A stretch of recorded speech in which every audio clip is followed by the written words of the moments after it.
This program is designed to provide general information with regards to the subject matters covered. This information is given with the understanding that neither the hosts, guests, sponsors, or station are engaged in rendering any specific and personal, medical, financial, legal, counseling, professional service, or any advice. You should seek the services of competent professionals before applying or trying any suggested ideas.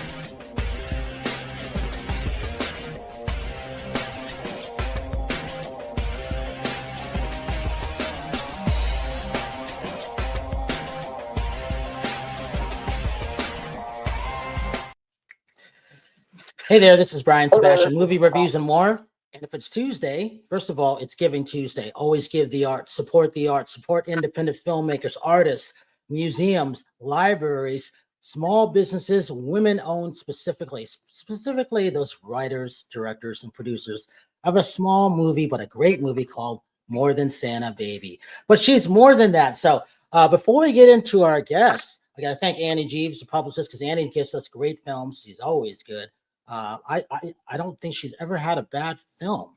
Matter of fact, I was thinking about The Vial. I was thinking about 40 Watts to Nowhere. I was thinking about the first black hockey player that she gave me years ago. She may not even remember these movies. She's done so many great films she's had in the past. But Carol, let's talk about who you are. So Tamara knows who everybody is. But first, okay, live on Talk for TV, K4HD Radio. I can't even talk tonight. Yes, I was out in the cold, and it is still cold here in Northern Illinois, and I'm leaving tomorrow. But without that and all the other stuff going on, always streaming on over 100 outlets right now, including Worldwide Women's TV, iTunes 247 out of Franklin, Tennessee, and on over 100 outlets right now. Okay, Carol, we can go to you. Go ahead. Thanks, Brian. You know, we women love the men who support us so fully. As you know, and as I will share with all of you here tonight, I currently run 5 businesses, or am actively involved in 5 businesses. I run a private invite exclusive group mastermind where I take women to seven figures. I also co-host the Unleashed and Unstoppable podcast. I have a free book club called the Worthy Book Club. And I have retreats down in the Andes Mountains in southern Chile. I've lived there and the States back and forth for 12 years. So I'm super glad to be here. And I'm super thankful for Give Back Tuesdays. I also sit on the board of Better Vision for Children. And basically, I'm here for you. So thanks for having me. And so including about who's here for us. So Rachel, did we get your sound going? Yes. Okay, good. Tell everybody where you are, especially in Houston, Texas. Go. I'm in Houston. Well, you just did it. I'm in Houston, Texas. And I have a little morning show called Coffee Talk, and I'm a content creator now, and that's a lot of work. She's more than that. She's a good cook too. She's got delicious food. I can't wait to go back and have some more. Linda Steele, you haven't been with us in a long time because you've been busy, but I'm glad you're here tonight. All right, all the way from Chicago. I'm in your cold ass state, Linda. Go ahead. Yeah, I know. It just turned cold. It was beautiful up until about this week. But yes, I'm from Chicago, born and raised. I am my resume is just getting larger, but I'm a personal trainer, a wellness advisor. I am a best-selling author. My book, Nerves of Steele, it hit international bestseller within 24 hours of launching back in 2023. Yay. I hit a number of different categories, women's health and business and women in business and so forth. So it hit a number of different categories, number one, and it was such an honor. So I was really excited about that. But after I wrote my book, I started working with at a gym that I actually did a little flip with. They were suffering some financial losses, and I came in and I did a gym rescue, and we are now making money, and they're thrilled. So that's going to be probably my new endeavor coming up, and I can't wait. You know, that's not the first time that you had to come in and repair something that a guy ran. You know, I've been owning and running gyms since 2010, and I've owned several of my own. I've started other businesses for other people, and it's just something that I love to do. But my personal training is my number one passion, but I'm really starting to get into the business side of things because I'm really good at it, and I love it. Yeah, you are good at it. All right, so Howard Wiggins, we never know, from Brentwood, Tennessee. You know what? Yeah, I can't wait to see you tomorrow night at CMA, so that's a good thing. All right, Howard, let's see if we got sound on you before we go to tomorrow. Go ahead, Howard. And he's got a little delay. I knew it. Howard, can you hear us? He can't. He can't. I knew it. Howard, do you want to do your intro? Howard, he's amazing. He is absolutely incredible. Not only a profound dancer, top 35 interior designer with a unique style called Stacked and Layered. Howard is incredible in the way he sparkles and brings life and joy to each and every one of us. So follow him. He's got some amazing projects in the work right now. Howard, did we get your sound? Yeah, can you hear me? Okay, maybe we have. Can you hear me? All right, tell everybody who you are, because Carol just did a little intro for you. You're normal. Go ahead. I heard that. Okay, I'm Howard Wiggins. I'm one of the top 35 leading interior designers. My father helped start the Grand Ole Opry, and tomorrow night I'm going to the CMA after party, which I saw you post some pictures on. So a little later on, we're going to have some great pictures of me and probably some stars to look at. So I'm looking forward to it. Wish me luck, and I'll have a good time. Yes. Anytime you're on, I wish you luck that we can even hear you, because we just never know half the time, whether it's storms or whatever's going on. And, you know, and tomorrow, his house, that's all authentic art in there. He's had it since the age of 16, I believe. And he's one of a kind. He's got all kinds of things going on. All right. So, hey, we got to get to you because this film is too important. I'm glad you've been at a bunch of film festivals, and you can never get tired of talking about you and your dad, can you? And it's more than Santa Baby, isn't it? And I'm sure you had a bunch of great people just come up and say, it's about time that someone did something on your world-renowned father, isn't it? Yes, sir. That'd be great. Oh, no. Did we lose her sound? We might have just lost her sound. She can hear us. Uh-oh. We can't hear you. Yeah, I'm going to have you come out. One of those come back in. Oh, yeah. So, you know what? Hey, Let's Rebel. talk about Tamara. I mean, it's super exciting to have her here, right? And, you know, Brian, talk about what her dad did. He is 99 and going strong right now. Wow. Absolutely. And it's more than Santa Baby. It's won a bunch of awards for Short Films Festival. I saw it at Dances with Films. I was honored to meet her. I believe it was sold out. Yeah, it was sold out. And I was surprised because I didn't know what I was seeing. You know, sometimes I'll walk in and I see things going on, and you know, all of it's more than Santa Baby. I'm like, okay, I'm staying for this film. And it turned out to be her film, and people loved her film. Hey, and did we get your sound on you back again? Can you hear me? Yes. It is Okay. going to be one of those shows, but we always have. Sometimes right. we start slow and we end strong, so that's a good I'll just thing. go out and in if it happens again. Absolutely. So we have these images of this. Let's talk about this. Why is this important? This film is great. It's exciting. It's educational. It's engrossing, and it's enthusiastic. And I love that. And so you get the 4 E's from Movie Reviews and More. You don't get any better than that. But the thing about this, I'm glad that you've gone around with this, because I think you were just in New York and some other place too. Talk about that. Yes. So I was in the last 10 days. I went to Santa Ana, to New York, to 2 places in Alabama, Fairhope and Gulf Shores, 2 different screenings. And I'm very happy to say that in Santa Ana at the Old Town Film Festival run by Dan Parks, it won Best Documentary Short. So that was thrilling. And then at the Fairfield Film Festival in Fairhope Film Festival in Fairhope, Alabama, which is a really beautiful place, it won the Audience Choice Award. So that makes, and it received the Audience Award at the world premiere screening that Brian saw, and also an award for Best Sound at the Marina Del Rey Festival. So, we're I guess, heading somewhere. That's a great thing. Talk about how exciting that is when audiences see this movie that they probably knew nothing about, and then to see that you, the daughter, directed it, because that's very rare.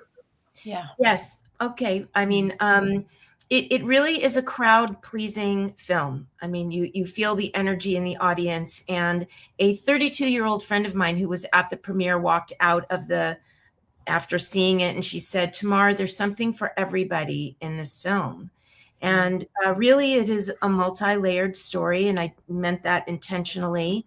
There's a very kind of above the ground aspect of it is, this guy is known for Santa Baby, a worldwide Christmas standard, but he's written so much more than that. And this film takes you through it's really stepping back in time, and it is a walk through music history. His career is adorned with legendary artists of the 20th century and today. And it takes you through many, many genres and idioms of music through his career path, which is over 80 years. I mean, he started really in high school to work as a professional musician. And, the music history is sort of one layer, and just his particular music catalog another. There is a father-daughter element. Obviously, I am telling the story along with him. And there is a father-son element in this movie. And really, truly, this story is about perseverance, hope, resilience, and the message is never give up. So there really is something for everybody. And, I think it's a little bit of a surprise because it's sort of, in a way I'm coming out of nowhere, but it's definitely received well on a grassroots level. Nice. So Linda, okay, go ahead. Yeah. How did it feel for you in this whole process of making this film for your dad? How did that feel to you? Well, it felt, a lot of things if we're talking about feelings, because the journey of his life and his career and his music, which really is his life, is very up and down. There's a lot, you go on an emotional roller coaster, and the audience goes on the emotional roller coaster. So for me, I lived that roller coaster growing up. So making it, I felt, all the feelings. I felt elation. I felt the pain again. I felt the disappointments that were along the way. And I also felt sort of some of the triumphs that came in his 9th decade, in his 90s.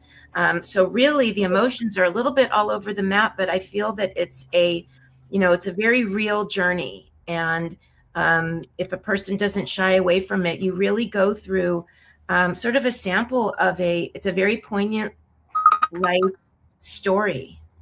Wow. The good thing about this is that we never just have one person on, because we have so many people that want to be on, but it was special enough. You are special enough because of all the stuff that you did, all the hard work that went into this to have you by yourself. And I told Annie that, and it was a last minute because we had someone else booked 4 months ago for this. I'm like, I think this is perfect. He never for her. does this. Yeah, No. he never does this. And We don't I have can the tell you space. from the moment he saw your film, like as a movie reviewer, he has been talking about it nonstop ever since. So, Well, good Brian, news. you're my new best friend. I hear that a lot. But that's the good thing about this. Hey, Linda Steele, you haven't been on in a while. This is important because did you get a chance to see the movie? No, because the link didn't work. Ah, okay. And I'm so bummed about that. But But the fact that, can I say a couple of things, Brian? Is it okay? Yeah. So when you're talking about it, and you're talking about, you know, the life's ups and downs and so forth, it goes along with life itself. I mean, everybody knows that, you know, when you see a successful person, outsiders think it's just like this, but really it's not. If you look, I mean, it's like in and out, up and down, highs and lows. Like this. There's never, it's, yeah. And I mean, and I think we all can attest to that. It's just, and so it's great that you were able to, you know, show that, because like I said, outsiders, they look at it at a successful person and they never see what goes on behind the scenes. That's true. I mean, you'll hear people talk about that and they're saying, yeah, it took me 20 years to have my overnight success. Yeah, exactly. So, you know, one thing I just want to talk about the song, Santa Baby. You know, not everybody loves the holiday season. Not everybody loves Christmas. Happens to be one of my favorite holidays, and it's very special to me. My father actually passed away on Christmas Eve, so you know, for a few years it was not my favorite holiday, but it really, you know, this is when I get to celebrate his life. So I've always loved the holidays. It was his favorite, but you know, so with it not being everyone's favorite holiday, isn't it great that music is the one thing that typically will bring all of us together? And his music is some of the most iconic music ever out there.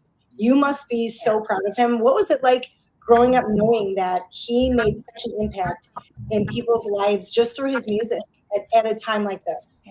Yes, I mean, it's very special. And people, you know, the nice thing about it is it occurs every year. And, you know, so you sort of bring that cheer to people. And I can't take credit for that. I didn't write the song, but, you know, I have worked on, you know, his promoting him and his catalog and you know, really all of his music. But Santa Baby does tend to be, you know, the talking point. And it feels great. You know, when the season starts, I get a lot of emails from friends that say, it's always the first time I heard Santa Baby, you know, I was in the season. So I'll get an email like that, you know, I was in Macy's or I was, you know, somewhere, and I get a little anecdote, and it's very sweet because the excitement is there. And I think the song sort of in a way brings that. The song is timeless. It's absolutely timeless. Mm-hmm. Yeah. Hey, talk about the connection of your dad and Eartha Kitt, Elvis Presley, Howard. You know, would always his dad it's world renowned and famous. Obviously, the Grand Ole Opry, things like that. And so both your dads are iconic for what they did, and I'm sure one way or another that they intermingled some kind of strange way. It had to happen. It's a small world. They had to have. Right. You never quite know. Yeah. Well, Eartha Kitt was, you know, probably one of the most important people in my dad's life. And also Joan Javits, the lyricist of Santa Baby, my father's co-writer. They were a writing team, really a new writing team. And Joan got the assignment from the publishers to write this Christmas song, or they were discussing it, you know. And she said, well, look, I'll do it. I'll sign the deal as long as Phil Springer's my composer. And they sat down in a room, the publishers and Joan and Phil, and Joan said, how about Santa Baby? And they all loved it. And my father felt like, you know, this is impossible. How do you write a Christmas song for the sultriest emerging star in America, which is what Eartha Kitt was at the time? She was so sexy and so, you know, like a little provocative and very uninhibited in terms of who she was. And it did come off, you know, it was a very sultry sort of persona. So my dad said, how do you know, that's impossible. But they came up with the title and they went and they wrote Santa Baby. And there's a little more detail in the film, which I don't want to spoil. So I won't go too far into that. And, you know, it worked. And my father and Eartha Kitt stayed friends for life. They were in touch. She recorded 2 other songs of his. One is Oh John, and the other is Love and Spree. And Anne Margaret also recorded Love and Spree, which is gorgeous. I mean, I love that song. And so, you know, I met Eartha a few times. We met in a recording studio with Eartha's daughter Kit, my father and myself, and we recorded a version of Santa Baby with my dad at the piano and Eartha singing. That was in 1999. And then I went and saw her a few times in her cabaret shows here in Los Angeles, where I am now, in New York. And they were always friends. I mean, they had each other's backs. It was very sweet. As far as Elvis goes, he wrote Never Ending with lyricist Buddy Kaye. And, it's certainly, even though it's not a tremendously known song in the catalog, Elvis aficionados seem to know it. It is played at Elvis events, and certainly being a little tiny piece of the Elvis legacy is a huge honor. Howard, I see you want to ask a question. Go. I actually know Eartha Kitt's niece. Her name's Vita. We're doing a cologne line, and I'm going to be modeling for her. And then her other sister was Ray Charles' backup singer. Was her mother, Vita's. So, it's a small world, like you said. You don't know who you're connected to, but you're only 3 people away from anybody. That's So, right. Right. Right. And that's nice. Hey, since we're on dads right now, Howard, talk about your dad. What's a favorite memory of your dad as you were a kid or as you were growing up later? Because you're finding out more things about your dad as you're older. Well, since we talked about Christmas music, I'll post it tonight. There's a Christmas song called Shantytown by Eddie Arnold. And I was shopping in the mall, and of course I can recognize my father's steel guitar playing. And I thought, I've never heard that song ever. I mean, I was an adult shopping, and then there's my father while I'm Christmas shopping playing that song. But I'll post it later tonight for my Facebook fans so they can see it. I was going to do that anyway, since I'm going to the CMA. I was going to post the one with Dottie West and some of the other Opry members, and so that when I go CMA, I can pull those up quickly. Hey, so Terri, introduce yourself. Let's talk about your dad. Your dad was iconic for working for Disney. If you don't print those posters and all those things that you had that I've seen in your house, you don't get any marketing done, right? What was that about the marketing? Yeah. What did your dad do, Terri? Oh, my dad was the director of printing for Disney Studios. He was with Disney for like over 35 years. So I had a magical childhood. We went to Disneyland every Christmas. So the Christmas actually used to be the highlight of my life growing up. But now that I've lost both parents, Christmas is hard. So this is the first Christmas without my mom. So I just kind of want to go back to that. So I don't really know how to process this year, to tell you the truth. Like, I'm kind of like, I don't know. I don't know what to feel. I don't know if that makes any sense. It's just, I came from a joy. It's going to take a while. And some years are going to be easier than others. And there's going to be an explanation for it. I can tell you now. Yeah. So my mom, because of her love of Christmas, I inherited all these really neat Christmas decorations, like music boxes and all that. I couldn't obviously take all of it with me because some of it I had to either donate or sell or whatever, but I took the pieces that I like. So I'm going to try to have like a small party, like with some of my girlfriends, just to kind of celebrate my mom, because that's the only way that I can celebrate all of her amazing things. And a lot of those amazing things happen to be Disney stuff, because for Christmas we went to Disneyland. But yeah, I come from, my mom was a publicist and my dad worked for Disney. So I've been around in their entertainment my whole life. I started, acting like when I was a little kid. So, I mean, I've always been around that kind of the entertainment life, but, going through my mom's estate, since my dad did the printing, I have tons and tons of like Mickey Mouse stuff and Bambi stuff and Snow White stuff and original cells from like all the cartoons and stuff. So one day I guess we could do a show just on that kind of stuff, Brian, if we wanted to go into the history of Disney and all the crazy stuff my dad did. But my dad also was an artist, and he started off as an artist designing checks and drawings. Like he did stuff for Wells Fargo and for Security Pacific was back in the day. I think it was Linton Press. So my dad like majored in advertising in college at the University of Arizona. So the stuff that he did was iconic, which is going back to Howard's dad, to your dad. So when and Terri, it's going to be so cool for you to now create your own personal magic every Yeah. Christmas. Yeah. with You know what? You exactly put what- on Santa Baby. You can never go wrong with that song, right, Tamar? Yeah, That's what I'm Right? saying. that's right. Santa here's the Baby has thing. been a song that I grew up with. Well, when you're going and you're finding these things, when people have passed or when people are alive, you're like, huh, I didn't know this, or I never saw this before, or it has a different meaning, right? Exactly. Finding all of those things, Tamar, right? And I'm sorry, you're referencing. All the stuff that you found. Oh, yes. I mean, vast volumes of content. Yes. I went through everything, and there was, an incredible amount of just volumes and volumes of, musical history, really. Well, Hey, and Brian, that's the whole, I want to shout out the Bikini Chef. She's in the comments and says, Yay. love these golden nuggets. Susan Irby, love that you're here. and Linda's daughter. When Linda's on, I think half of Chicago listens, which is kind of funny. Yeah. I'm surprised your mom hasn't chimed in yet. I'm surprised too. I don't know. She's not texting me back all day, but my sister's on. My sister Laura, Awesome. daughter Demi. I'm sure my granddaughter is watching. Maybe Kayla Ray is watching. Kendall's on a flight. She's on her way home from California right now, so I doubt she's watching. But yeah, Well, here's the thing, and I always say this: we have a lot of. Oh, see, there's Kayla. there she is.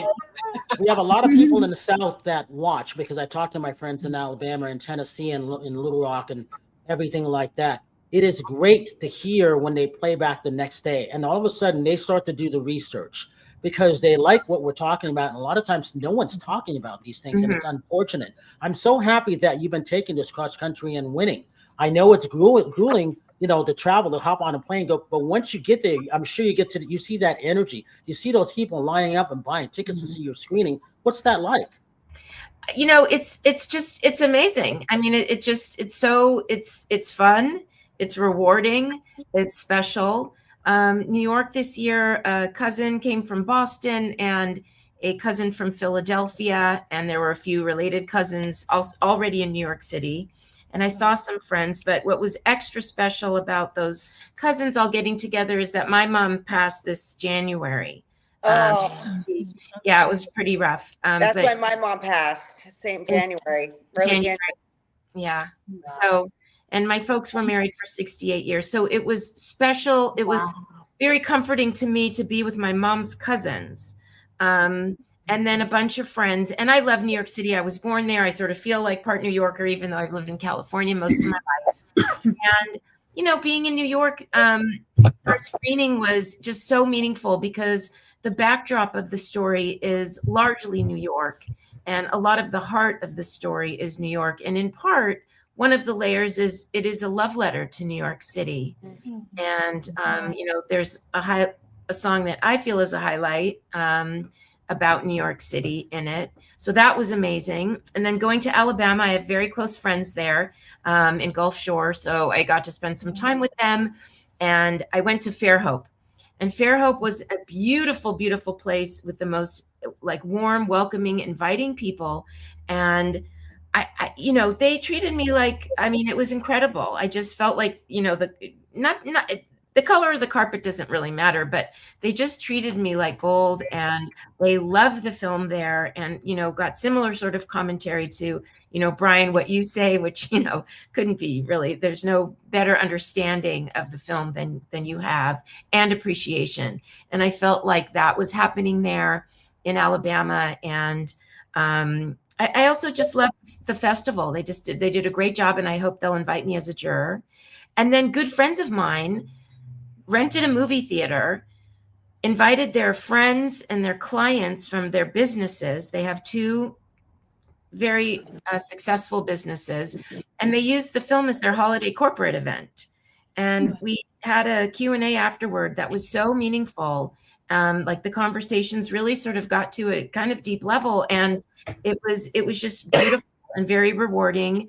And, I printed these 8x10s of the film poster, and I didn't bring them. I said to my friend, if anybody wants an autographed copy, let's get them a personal one, not just best wishes, but their name. So now I have about 35 or more to get.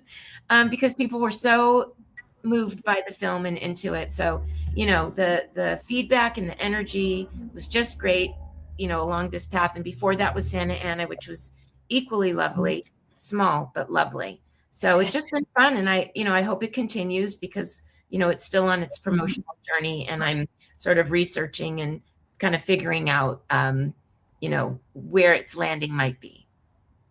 What's the next step for you? Because I love these photos and they're important, especially when you're doing marketing. And I always tell people, you've got to have these. What's your dad feeling about this now? He's got to be, his mind must be blown about this. Yeah, I mean, I do think that he's very thrilled and impressed, and I keep him posted along the way.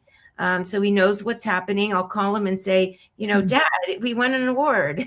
Dad, and then I call him the next day, Dad, we won another award. So, I think it feels very good. One of the themes in the film is recognition. And, he's certainly getting some really beautiful recognition at this stage in his life. And I'll just dare to say what I feel a little self-conscious saying, but because Brian, you asked about next step, so I hope it continues in some film festivals. And I actually love this corporate holiday screening idea. Like I want to retain the rights to do that no matter where it goes. I actually have a conversation with the sales agent tomorrow. We'll see how it goes. I'm not in a rush or, stressed about it, but it is Oscar qualified this year. And so if Academy documentary members are listening, please take a close look. And that's why I wanted to have you on, because I know they're paying attention, because we got some of them coming up the next 2 or 3 weeks. Okay. So I'm going to keep talking about it. Go ahead, Carol. Tamara, you were also a part of the rather large Dancing with Films Film Festival and the Big Apple Film Festival in New York, correct? Yes. Congratulations for taking those steps to promote your film in those film festivals. Thank you. It's been a real honor to be accepted, because I have learned along this journey, not coming from a film background, that, it's not so easy to program a film in a festival, and then a 39-minute short is also a bit of a challenge. So for those festivals that bring it in and appreciate it for what it is, I'm so truly grateful for that. Yeah. I always tell people it's not easy getting in a film festival. People think it is, and it's not. You've got to shift through hundreds, if not thousands of films. And I would watch them from beginning to end. And yes, they did. And some of them won't acknowledge it. They have a 10-minute rule. And I didn't believe in that. And I still don't like that. You should watch it from beginning to end. I've gotten down films that I absolutely hated and done push-ups and setups in the movie theater just to get through it. So if I can do that, you guys can struggle through it, because you just never know who's going to be in. Brian. I am. And I tell these people, it's not easy to make this film. It's not easy to make your film about your dad and find all the stuff. What's it? You wrote it, you produced it, and you directed. That's not easy to do. But what an honor. I mean, all of us, we all love our parents. I mean, if I could do something to honor my mother or honor my father, I would love to do that. How fun for you to be able to do this. You are very, very fortunate to be able to do this. Thank you. I appreciate it. And I do feel fortunate. I do. Yes. Hey, what was the reaction when you went down south? Because they played us a lot. And I've been to their Christmas parties. And Howard, we've been to Holiday Fest and in Nashville, Tennessee, Henderson, Tennessee, and they're playing it all the time. And I'm thinking about, who's singing this version? I never thought there would have been a movie about it. So each year, this should be played around the world, no matter what, because this is the worldwide movie that people need to see. Thank you. And I hope that, that's what happens. One of the executive producers, Steve Gandolfi, he's an Englishman. And I wish I could, mimic his accent, because it's so cute when he says this. But he says, and if you can imagine a British accent, they're going to play it every year this Christmas, or every Christmas. It should be played every Christmas. It's just the cutest thing on the planet. And, although there are many levels, as I mentioned, Santa Baby is, the biggest tie-in, the biggest draw, the biggest hook. And so, yes, it is definitely a strong association with this season. And I do hope that, it's one of those things that plays every November, December. Hey, Howard, who's the other person that sings that's got a big, huge Christmas song too? Brenda Lee. You talking about Exactly. Brenda? Exactly. Mm-hmm. Yeah, I know. Talk about Brenda Lee. Go for it. Well, Brenda Lee's godfather was my stepfather. And I know Brenda Lee's daughters. And one story I like to share on that, the tour buses used to come by the house. And I used to watch out the window. And when the tour bus came, I went to get the mail so I could have my picture made. And I was talking to Brenda Lee's daughter. And one of them said that she did the same thing. But when the tour bus came, she went and got things out of the attics to sell to them. And I thought, you're better at it than I was. I didn't think to do that. So I thought that was a cute story. But honoring your father, I'm up in age too. And to me, it's when you get older, we all want to leave some kind of legacy behind. So when you're giving to your father and creating his legacy and passing it on down, that's the biggest gift you could give to him. I think that's just wonderful, because that's all what we want. I mean, when it's all said and done, what do we have? Just a memory, and we want that memory to go on. So Exactly. Thank you. Hey, talk about the screening in Alabama. What was that like for you? Did they know that what they were going to see, or were they less pleasantly surprised? I'm curious. Well, I mean, obviously the programmers knew, and I think there was a little buzz about it. They were extraordinarily welcoming to me. And when I got there, they had me do a coffee talk. They have these sort of famous coffee talks for 3 mornings in these coffee shops. It sounds like someone's familiar with that. I was so surprised. I thought, I was just going to go and be, watch, but they wanted me to be on the panel. And that was like just another honor and very fun. And so, I was received in, I felt important. I mean, and so there was buzz about the film before the community saw it. And I think, the people obviously were very moved by it because it did win the Audience Choice Award, which to me is the best award, because I want this story to connect with people, to move people, for people to sort of to know it, because I do feel like it's a walk through music history that's not that well known. That my father, that he was significant in that time, and through his journey. So I do feel like Alabama really embraced it. And I think maybe, in Los Angeles, where I live, you see a celebrity every 5 minutes, and there's film screenings every day, and it's not that big of a, it happens all the time. Let's say they're all important, but they're frequent. And there, it doesn't happen every day. It's not all the time, and that they have that, and that the filmmaker is there. So it did feel, very important to them and special. And my good friend in Gulf Shores, the one that did the private screening, he said, you're a big deal here tomorrow. You're a big deal. And, my friends are big deals. They do a lot for the community. They're very involved. They help a lot of people. They're big deals. So, it was just very sweet. And it really makes it extra special, like you were saying. Something that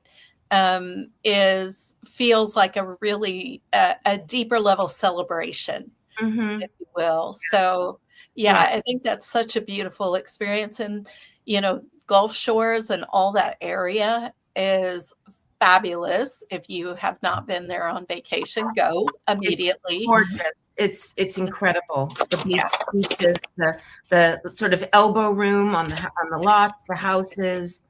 Just a really stunning area where all of a sudden I realized I wasn't holding my breath. I sort of had my guard down, and it was a very tranquil feeling there, a very sort of relaxed way of life, although everybody does something, but just beautiful, beautiful place. Wow. That's so beautiful. When you were digging deep into putting this story together for the film, you mentioned some emotional parts, the ups and downs. Would you be willing to share one of those parts that was really hard hitting for you, that brought up memories that were difficult, and how you processed through that?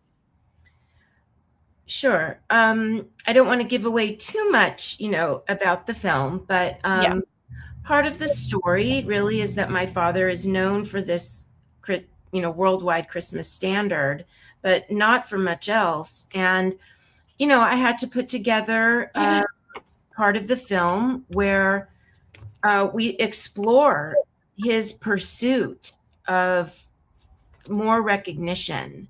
And in some ways and in some parts of his life, that didn't happen. It happened in other ways, in some surprising ways. And another thing that the film makes you think about is that success doesn't always come the way you design it in your mind. It could come in a totally different form. And it's really important to be open to that, because you never know what doors are going to open and give you the feeling that you've wanted to feel. It just didn't come from what you wanted it to come from. So I had to go along that emotional journey. And I lived that emotional journey as a child and a lot of my life. And I think one of the reasons I made this film, a lot of my life, I just wanted more recognition for him. And there were parts where, he had a show and, you're waiting for it to be successful, or this singer might record this song and you're hoping it happens. And, there's a lot of that anticipation and then a lot of disappointment. And there was a lot of frustration. So I had to relive really all of that. And, there were painful moments. I cried a lot. I mean, because some of his music is so beautiful to me, it actually makes me cry. It moves me so much.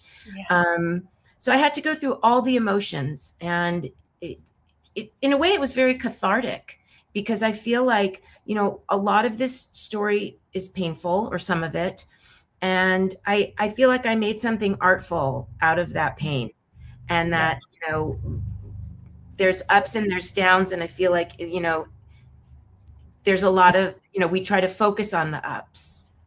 Yeah. That's beautiful. Tomorrow we're gonna come back to you, and then Coffee Talker, we're gonna come back to you too in a minute. I have to talk about this film, Number One Bad Dad. This is a short film that I saw, and it's really good. So I have to talk about this. Let's take a look at this.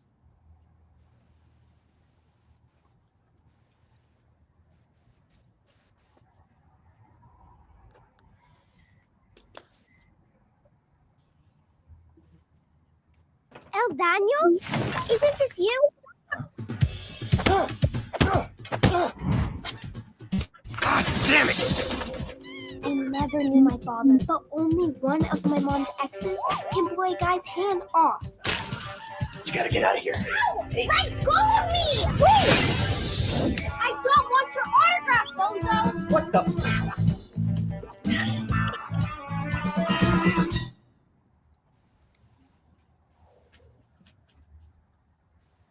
Now, the strange thing and the fun thing about short films is that there's not always a good trailer.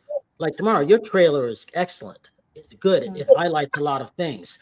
This one is not a good trailer, but it's an excellent film. And so it's hard to sometimes, when they're choosing films to get into film festivals, like, what is this about? Is this good enough? Do we have room for it? Is this one better? And you have to fight for these things like that. And that's the challenge. But this little girl, she's a superhero, and she finds her dad, who is an ex-superhero, and he wants nothing to do with her. So what she does, is she goes, I'm going to show you. I'm going to make you love me, because I'm just as good as you are, if not better than you are. And so that's why it's called Number One Bad Dad. And then, there's a lot of good things that come around. But, the writer is a director, is a woman, and she did a great job with this. I just thought it was super sweet and then funny, because there's so many films out there that just don't get the recognition. And tomorrow, I'm not sure if you got a chance to see any films while you were at some of the film festival because your time is being taken and everybody's wanting to interview. It's tough, especially if you want to see something, isn't it? Very tough. I feel badly because I like to support my fellow filmmakers, and I just saw the films in the block in New York. I saw the films in my same block.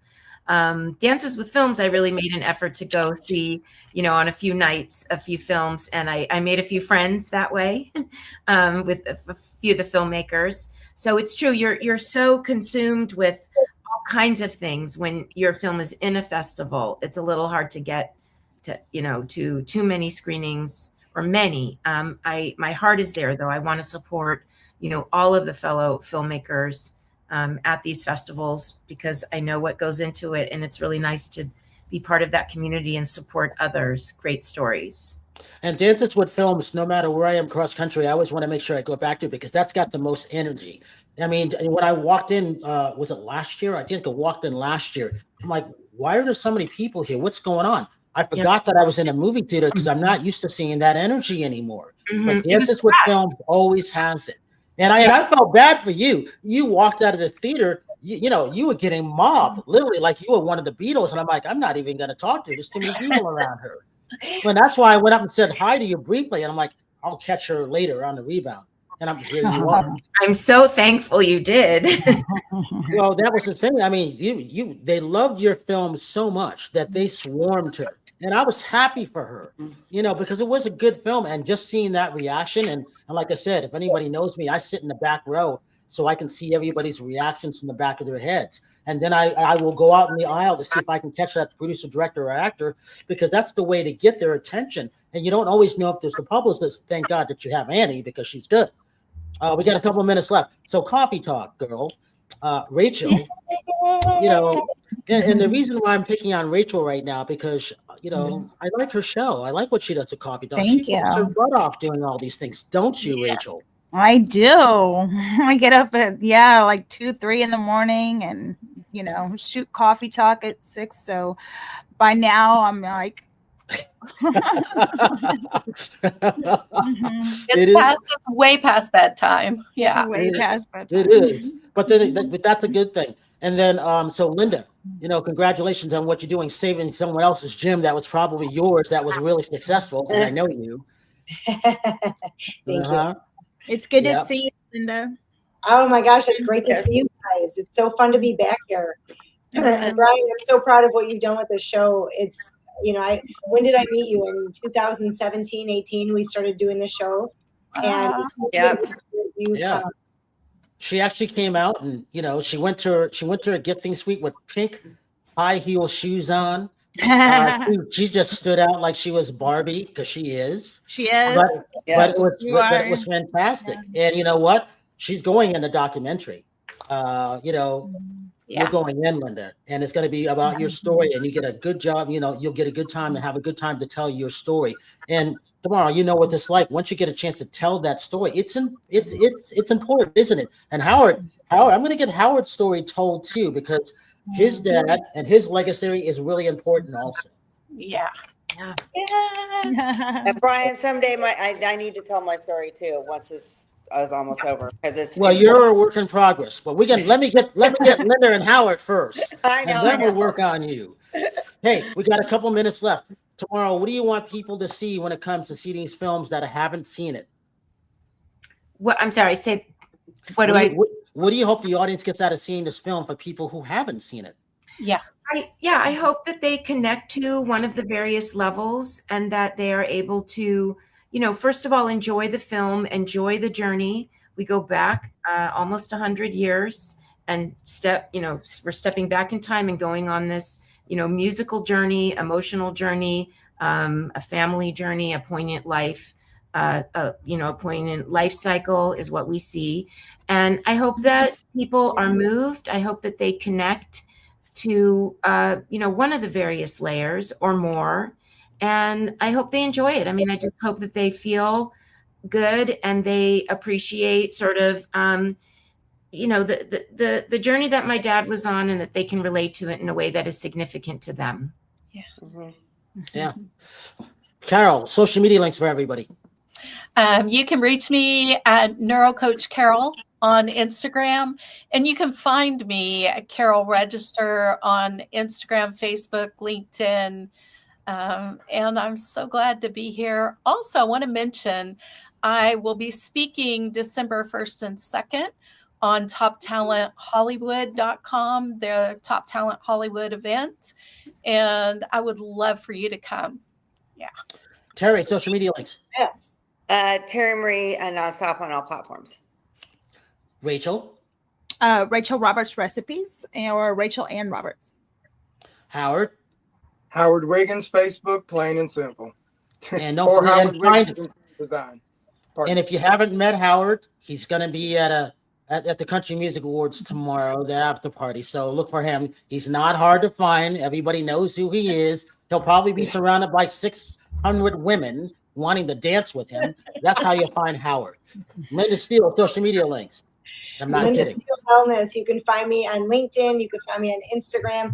My Facebook account got hacked at like 500,000 followers. I'm seriously, all those Instagram. And she's not kidding. She literally had 1 million followers at one point, and 3 times just her Instagram was hacked. That's why you have to always like and support my co-hosts, because they're wonderful women, including Howard.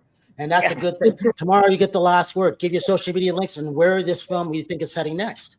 Okay, Instagram is at Santa Baby Composer and at More Than Santa Baby. And, Facebook too is just my name, Tamar Springer. It is screening December 1st in Palm Springs. So, the Palm Springs Cultural Center. That's an event that is a fundraiser for the center. So ticket sales just go right back into that venue, which is a beautiful place. And just follow Instagram, and, hopefully there'll be more information to share soon. And that's why you support the arts. I hope everybody had a good time tonight. Hey, communication, it's always a live show. We never know what's going to happen, do we, Howard? And it's one of those things that we always just make it work. Huh, Rachel? Huh, Carol and Terri? And it's always good to have Linda Steele here, because I miss seeing my friend Linda from Chicago. All right, so got to thank everybody. I always say this: have a good night tonight, a better day tomorrow. You see someone without a smile, please give them one of yours, because the world needs it. I'm Brian Sebastian. This is Movie Reviews and More, and we will see you next week. Bye.